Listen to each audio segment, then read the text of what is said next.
অনেকগুলি ক্যামেরার সামনে আল্লামা মামুনুল হককে থাপ্পড় মারলো। কি জন্য থাপ্পড় মারলো? তার থাপ্পড় মারার কারণই বা কি? এত জনগণের মধ্যে, এত মানুষের ভিড়ে তাকে কেন থাপ্পড় মারতে হবে?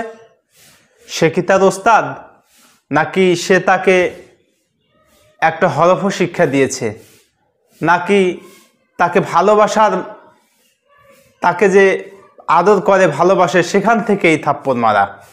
কিন্তু আমরা ভিডিও ফুটেজে যেটা দেখলাম, এটা কোনো ভালোবাসার থাপ্পড় নয়। থাপ্পড়ের জোরটা অনেক শক্তিশালী হয়েছে। একজন মানুষ একজনকে ভালোবাসতেই পারে, কিন্তু তাকে ভালোবেসে যদি আদর করতে চায় ঘরের মধ্যে করবে কেন? প্রকাশ্যে জনসম্মুখে হাজার হাজার উপস্থিতির সামনে আল্লামা মামুনুল হককে থাপ্পড় মারল। এই থাপ্পড় মারার কারণ কি? কেন, কি জন্য?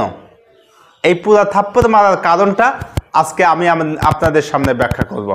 আল্লামা মামুনুল হক আলোচনা পেশ করছিলেন একটা মঞ্চের উপরে, একটা তাফসীর প্রোগ্রামে।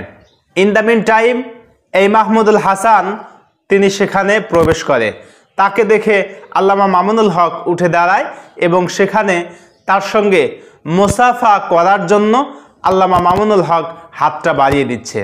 তিনি তার হাতটা ধরছেন না, এমন সময় তার গালে ঠাস করে, মুরব্বী মানুষ এবং তার হাতে দেখলাম অনেক শক্তি, অনেক জোর, এই মানুষটা তার গালের উপরে থাপ্পড় বসিয়ে দেয়। কেন থাপ্পড় মারলেন? মামুনুল হক কি তার ছাত্র? আচ্ছা, ধরেই নিলাম যে মামুনুল হক হয়তো তার ছাত্র, সে তাকে শিক্ষা দিয়েছে। তাকে যদি কোনো ভুল বেয়াদবি পায়, সেখানে শিক্ষকের রাইট আছে তাকে শাসন করার বা শুধরিয়ে দেওয়ার। কিন্তু এইটা জনসম্মুখে না করাই আমার মনে হয় শ্রেয় হবে, বেটার হবে। কেননা তিনি একজন দা ইলাল্লাহ, তিনি শাইখুল হাদিস ইবনে শাইখুল হাদিস। তাকে মানুষের সম্মুখে অপমান, লাঞ্ছিত, অপমানিত না করাই আমার মনে হয় বেটার ছিল।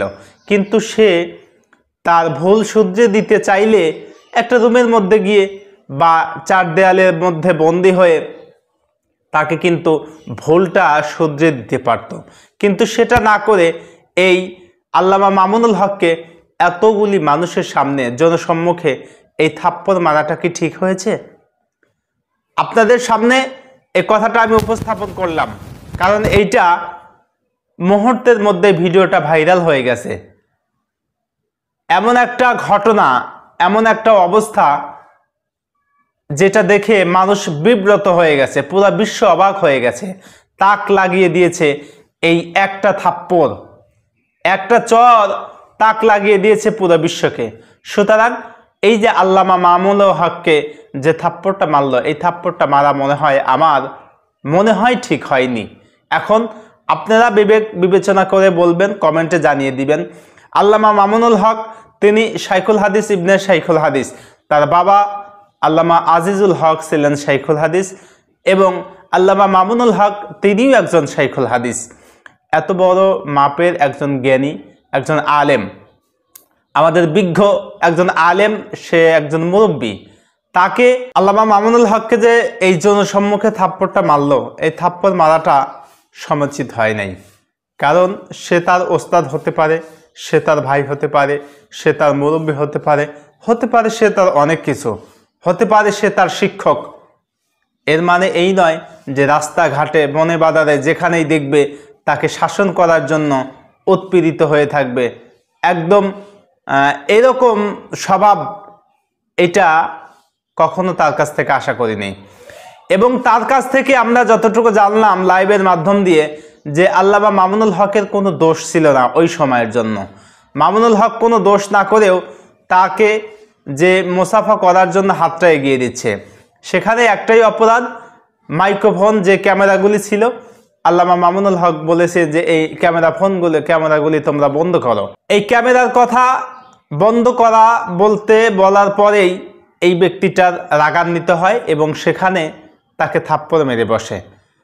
আল্লামা মামুনুল হকের কাছ থেকে বা আশেপাশের মানুষের কাছ থেকে যতটুকু জানা যায় যে এই ব্যক্তি আল্লামা মামুনুল হককে একটা হরফও শিক্ষা দেন নাই, সে তার শিক্ষক নয়। সে তার শিক্ষক না হওয়ার পরেও তাকে শাসন করেছে, শাসন করতে পারে, মুরব্বী হিসাবে সে তাকে শাসন করেছে, এটা স্বাভাবিক বিষয়। কিন্তু এই যে জনসম্মুখে যে থাপ্পড়টা মারল, এই থাপ্পড়টা আসলে মারা কতটুকু ঠিক হয়েছে, এটা আমার মনে হয় পুরো দর্শকদের, পুরো জাতির কাছে আমি কথাটা উপস্থাপন করলাম। আপনারা কমেন্ট বক্সে এসে জানিয়ে দিবেন। আল্লাহ পাক এদেরকে হেদায়েত দান করুন, আমিন সুম্মা আমিন। আখিরি দাওয়ানা আনিল হামদুলিল্লাহি রাব্বিল আলামিন। আসসালামু আলাইকুম ওয়া রাহমাতুল্লাহি তাআলা ওয়া বারাকাতুহু।